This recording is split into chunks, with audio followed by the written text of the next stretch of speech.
Hello everyone, my name is Kalindi.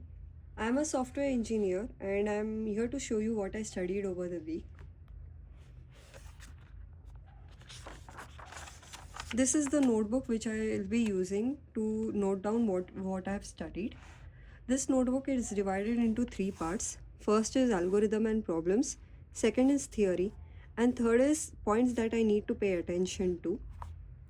So let's go on to the first part, which is algorithm and problems.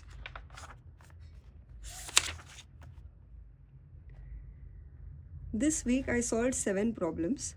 First 5 use external data structure to bring the time complexity to O of n, and the last 2 use cadence algorithm. So the first two, the 2 sum and contains duplicate, are based on arrays, and the third, fourth, fifth, which is valid anagram, is unique, and check permutation is based on strings.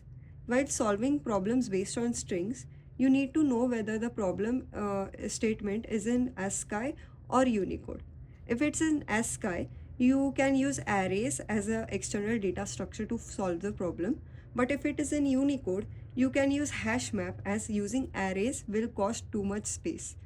You can also use sorting to solve these algorithms, but it will take n log n time complexity, whereas if you use external data structure, it will take O of n time complexity.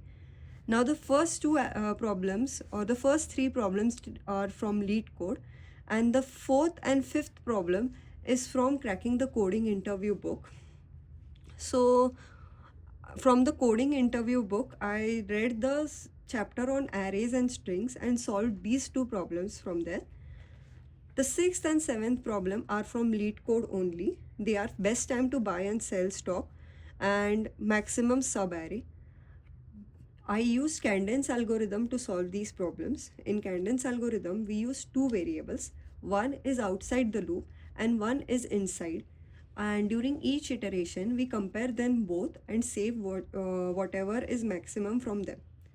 So like basically they use two variables for tracking, and the tracking is done in one iteration of the array. That's it for the algorithm section. For theory, the first section which I covered was using Java streams. This is a tutorial from Plural site. I have watched it earlier also, and this was just a revision for me. This tutorial has made it easy for me to use streams. I can spot the map filter reduce pattern clearly in a problem statement, and I can use streams over there effectively. I still use loops when there is an external variable which I need to modify. And third and lastly, I just see what is more readable in what case, and I use loops and streams accordingly. Now the second thing which I covered is chapter 1 and chapter 2.2 of Java concurrency in practice. So in that I learned that threads are everywhere and how I need to control the access of shared variables between multiple threads. And I also learned what is race conditions and how we need to and how it is needed to be avoided. And I also learned what is compound operation, and there are two types of compound operation. First is read, modify, and write, which is mostly used when there is an increment operator in use. And second one is lazy initialization, which is used in singleton pattern. I learned what are atomic operations and how they are used to avoid race conditions. There is much more to learn, and now the third section, which is attention, the points which require my attention. First is from streams API, examples on collectors and comparator API. These two I find difficult and I want to solve more problems on them, as they are very helpful. And second is bitwise manipulation.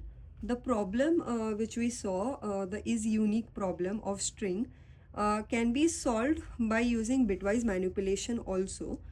But I don't know how to use bitwise manipulation, so that is an area which needs my attention.